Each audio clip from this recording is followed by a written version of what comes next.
Hey folks, welcome back to Gaming Garbage, where we take a look at games, chat about the gaming news in the industry, and of course, stream for fun. Today we're talking about Highguard and how it actually not just wasn't ready content-wise, but really has a design flaw for the game.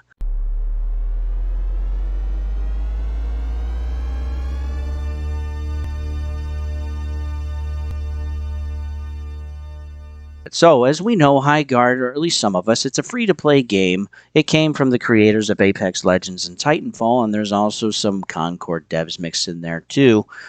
And the game did not launch very well. It had a 24.7 with roughly 12,000 reviews on the day of launch, and we're currently at a 41.6 with 33,000 reviews. And again, it didn't do very well. It started out really strong, but we roughly had 100,000 people playing and trying the game on Steam. But again, it tapered off extremely quickly. It was not what people were expecting, and that's because, well, we got to see it at the end of the Game Awards. Jeff Keighley provided the spot for free, and they were really planning on shadow dropping this game, but they were able to go with this. They were thinking they could get some free publicity, and oh boy, did they. And it was probably not the publicity they were really hoping for. So the game went down pretty low. Again, we didn't get very high this last Friday. Yesterday, they got to 15,000 actual player count, which was a good little bump. But again, when we're taking a look at Saturday so far, roughly it's about 3 p.m. Pacific time on a Saturday afternoon, is that again the player count isn't really going up past Friday, and usually Saturday and Sunday are the big days when players really come online. So if that really doesn't happen, it really just shows the lack of interest in the game, which again is really not that good. But as I said before, the game really had a design flaw, and the design is that, well, you have a time or a period to actually gather some resources, and then you're all going for the shield breaker sword, and then you're all going to deal with getting the shield breaker and calling in the siege weapon, and then actually sieging the base and blowing up the plants to begin with. And all of that is good and dandy, but again, there's really nothing dynamic about it. Because when we take a look at, well, the 8 heroes not really having a loadout, not really having a different spin on different abilities, or having different variations of those abilities, and only having roughly 8 characters, and really no changes to the map, nothing unique or exciting, and knowing where everyone's going to really be, it really takes the choice out of everything. And that, I think, is what is really boring for a lot of the players.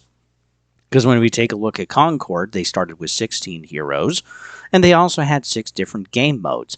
Now, the reason why the game failed is, again, it was $40, which was kind of expensive for what it was when we already had Overwatch and some other games. And then, too, the character designs just people really hated, and that game died so fast it was unbelievably laughable.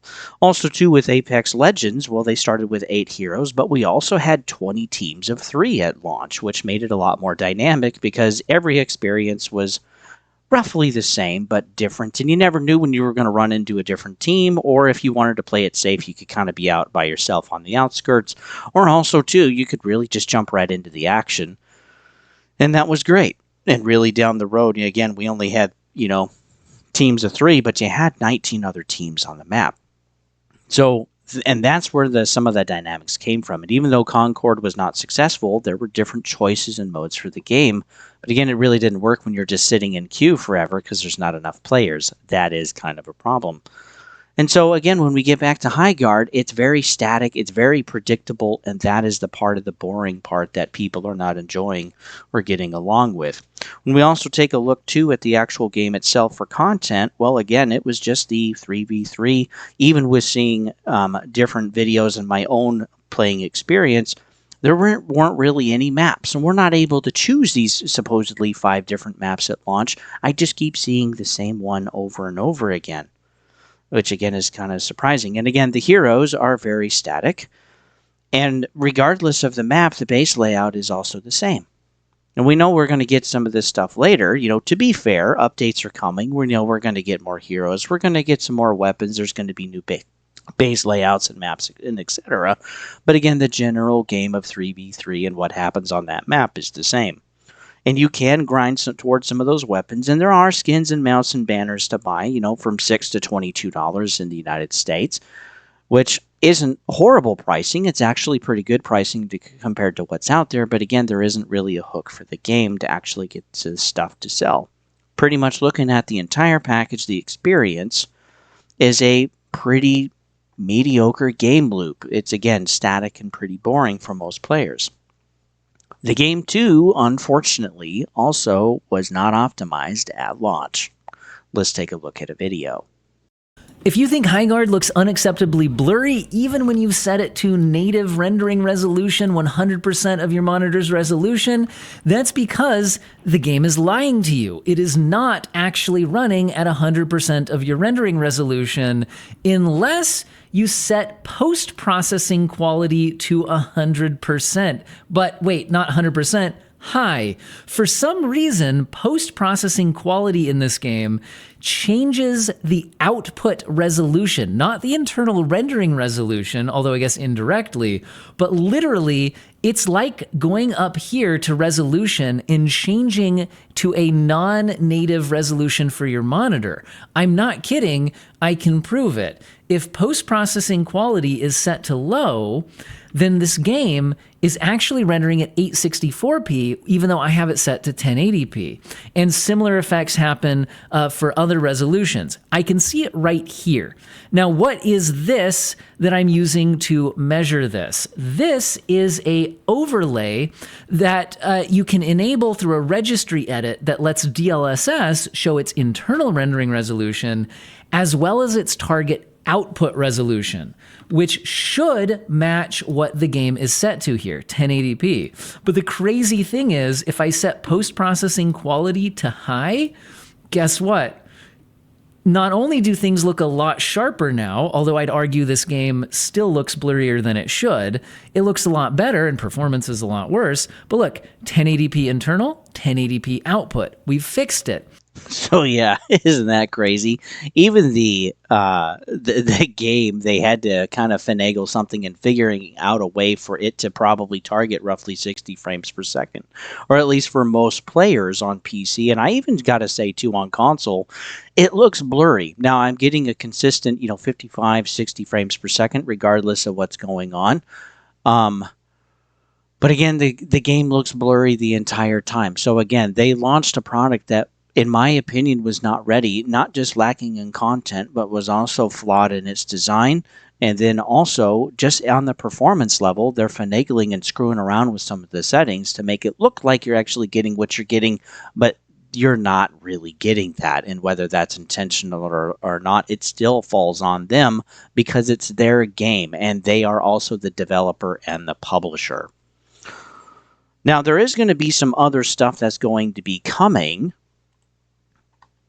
is that we also have a patch 104, and they are bringing a 5v5 mode, and they are really working on trying to get players back. And then again, this is some of the static and boringness that I was talking about, but adding some more players is going to be good, but there's going to be another problem with that. It is going to create more performance problems, and they're going to have to work that through. And I really wonder if that's why they didn't want to do 5v5 or 6v6, is really because, well, the game maybe can't really run it or handle it that well, especially for people that maybe have mid PCs or low-end PCs. They're really going to feel that. But let's take a look at what they're going to do so far. So we know that they have an experimental 5v5 game. It's also increased raid lives from 6 to 10 since there's more players, and also in slightly increased respawn timers. Those are going to take longer to get into the game. They've also, for console players, they finally allow to adjust your peripheral vision, which is nice, up to 110, which is wonderful. That's something, too, that a lot of competitive players, they really need. Also, too, all platforms, you can now toggle the crouch rather than just hold it, and also PC players, they can have the option to aim down their sights as a toggle, which is nice. Advanced video and performance scaling, well, they're adding chromatic aberration and bloom, which no thanks, and then also nice fancy materials. Lower end hardware, you also have the option to change your view distance quality setting, so that you can hopefully get something better. But again, instead of actually optimizing the game and knowing how to do that, they're kind of changing and shifting a lot of these settings around. PC players too, using DLSS can also choose between specific presets to fine-tune their upscaling experience to try to get the best thing that they can. So that's good. So all of this too is a step in the right direction, but this all should have been handled and figured out before launch. Also, there's an option too to turn on global illumination to turn it off while also making it have the settings for shadows to low, and it will automatically disable volumetric fog. So again, they're trying, and I can appreciate that. They also have a new base which is out already, which is nice, which is so well. But again, when you start to figure this out, players are going to get through it pretty quick. And I wonder too if this is also randomized. It doesn't really say anything about that. It just kind of talks a little bit about the base and kind of where it comes from. But again, we don't really have any story. We don't know what's going on. And so is this just going to be for specific maps? Is it going to be random on what type of raid you're going to get or what type of base you're going to have? And I think that would be great. I think that would be great to actually have that to where, for each side, it chooses at random what type of base you're going to have. Now, when we're also taking a look at the roadmap, it honestly looks pretty weak. And already we got something that was not in the roadmap, which is the 5v5. But the problem is that this is just for the weekend. I'm not even kidding. It's just for today and tomorrow, maybe Monday, and that's really going to be it because it's an experimental. They know, too, they want to see the engagement, if there is any, but also they understand that the game can't really run 5v5 for most players, and so, yeah, that's why this is not going to be permanent, but maybe they'll actually work on that. So at launch, we had 5 maps, 6 bases, 8 wardens, 3 mounts, 10 weapons, and 3 raid tools. That was supposedly opening day. Didn't really see that. The 6 bases, the 5 maps, again, I didn't really see that. I haven't seen that in any videos either. Now, when we take a look at what's coming, we're seeing that there's new wardens, new maps, a ranked mode, new mounts, new base, and new raid tools. We're seeing, too, as we're going from April to May, again, we're getting some new weapons, mods, bases, loot items, and amulets. For June, July, new wardens, map, weapon, mobs, base, limited time new event. But again, the mode is not going to be permanent, just like the current 5v5. It's going to be temporary. And again, they have got to create something that's more permanent than 3v3 with what they have, because again, it's too static, it's not dynamic enough, and it's too boring. That's why the players, I feel like, are really going out in the first place, because the performance issues, the look and design of the game, all of that stuff. People are willing to excuse a lot of things if the game is actually really fun and enjoyable. Looking to August to September, Warden, weapon, mount, mod, base, loot, item, and amulet. And then again, Warden, map, weapon, surprise, whatever that's going to be, new mods, base, and amulet. And this is the entire thing, and that's really what they have for the entire year. This is the entire roadmap to get us all the way to basically part of January of 2027. And again, there's just not really a lot here. And it's incredibly frustrating because when we're taking a look at different stuff, it's like, man, they needed to come out with kind of a bang. They needed to have something that was more interesting. But again, we don't really have that. Even taking a look at Xbox with most played, Highguard is number 174 out of 466 games on the Series X and S. When we take a look at PlayStation Time Tracker, they're in the 40s in the last 7 days. They got a few more days to complete that 7-day cycle. We'll see if it goes up a little bit more, but even in the last 24 hours, it's in the high 30s, so it hasn't really moved that much. And even with just, again, looking at Steam, let's just refresh this to see, the player count is actually going down. Because, yeah, we're at 12,800, and now we're at 12,1, 12,2.